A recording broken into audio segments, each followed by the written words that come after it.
12 ফেব্রুয়ারি মোহাম্মদপুরবাসী প্রস্তুত থাকেন। ফজর ওয়াক্তে এসে যারা ফরজ নামাজের খোঁজ থাকে না, তাহাজ্জুদের নামাজ পড়ে তারা ভোট কেন্দ্রে আসতে চায়, তাদের পরিকল্পনা কি বাংলাদেশের মানুষ জানে? আমরা ইনশাআল্লাহ থাকবো, ভোট কেন্দ্রে থাকবো। ভোট কেন্দ্র যদি দখলের চেষ্টা করা হয়, ইনশাআল্লাহ শক্ত হাতে লাঠি হাতে তরুণ সমাজ প্রতিহত করতে হবে 12 ফেব্রুয়ারি। আর এই মোহাম্মদপুরবাসী রিকশা মার্কাকে জয়যুক্ত করে ফ্যাসিবাদ বিরোধী কারা নির্যাতিত আলেমকে জয়যুক্ত করে ইসলামের পক্ষে ভোট দিবেন।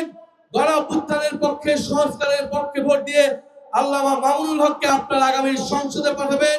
আমরা ইনসাফের পক্ষে, দুর্নীতির বিপক্ষে, সংস্কারের পক্ষে, আধিপত্যবাদের বিপক্ষে নতুন বাংলাদেশ প্রতিষ্ঠা করব ইনশাআল্লাহ।